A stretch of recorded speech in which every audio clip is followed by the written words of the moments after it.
Welcome to the What is Stoicism podcast. The Stoics knew how useful stories and examples could be in the illustration of philosophical lessons.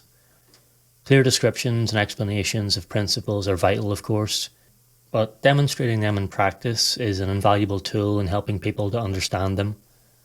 The example I want to share today comes from Seneca's Consolation to Marcia, which was a letter the Stoic statesman sent to his friend to help her manage her grief following the death of her son. As Marcia has been struggling to come to terms with her loss for some time, Seneca concludes that he is unable to tackle such hardened sorrow in a kind or gentle manner. It must be shattered.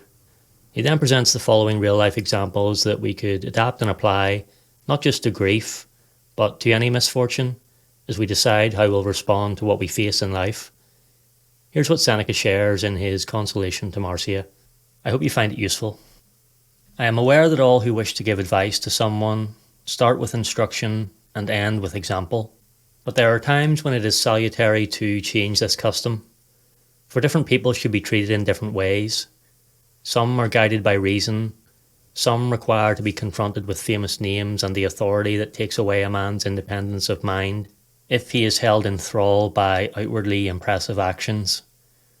Let me put just two examples before your eyes, the greatest ones of your sex and age. The first, of a woman who allowed grief to sweep her away. The second, of one who was afflicted by a similar misfortune, but a greater loss, and yet did not allow her ills to hold sway over her for long, but swiftly brought her mind back to its normal state. Octavia and Livia, the one the sister of Augustus, the other his wife, lost their sons when they were young men, both with a certain hope of becoming emperor.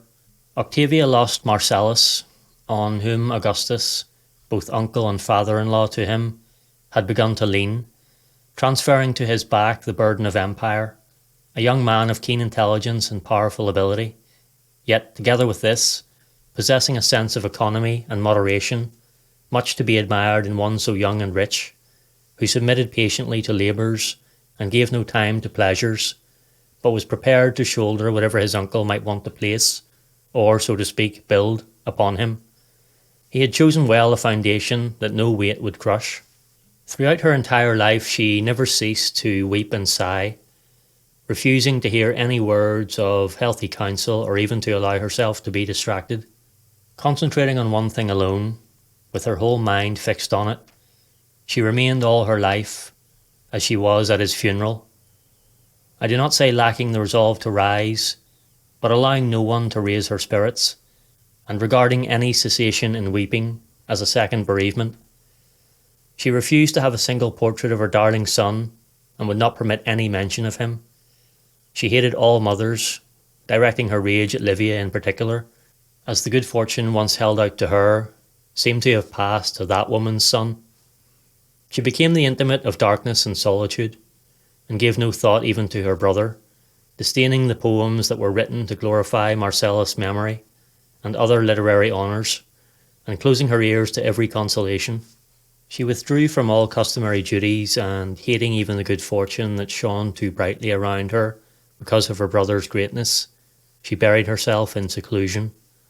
Although seated among children and grandchildren, she did not cease to wear clothes of mourning, treating all her family insultingly by thinking of herself as childless when they were still living.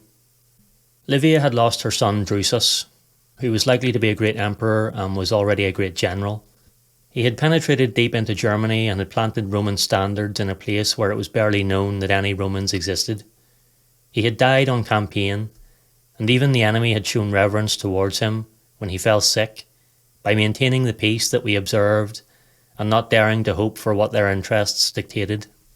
This death, which he had met in the service of his country, aroused an overwhelming sense of loss among his fellow citizens and the provinces, and indeed in all of Italy, throughout which people poured from the townships and colonies to pay their sad respects, escorting him right into the capital in what appeared to resemble a triumph far more than a funeral procession. His mother had not been permitted to receive her son's last kisses or to absorb the loving words from his dying lips. On the long journey on which she followed the remains of her beloved Drusus, She was tormented by the great number of funeral pyres burning throughout all Italy, as with the sight of each she felt she was losing him again. But from the moment she had placed him in his tomb, she laid aside her sorrow, together with her son, and grieved no more than was honourable or just to the emperor, considering he still lived. And finally she never ceased to extol the name of her own dear Drusus, or to have his likeness portrayed everywhere, in public places and in private, and her greatest joy was to speak about him, and to hear others do the same. She lived with his memory, but no one can cherish and keep alive a memory that he has turned into a source of personal woe. Choose therefore which of the two examples you consider the more praiseworthy. If you wish to follow the first one, you will remove yourself from the number of the living. You will turn your back on other people's children as well as your own, and even on the very one you mourn. Mothers will see in you a grim omen. You will spurn decent, permissible pleasures as not sufficiently in keeping with your misfortune.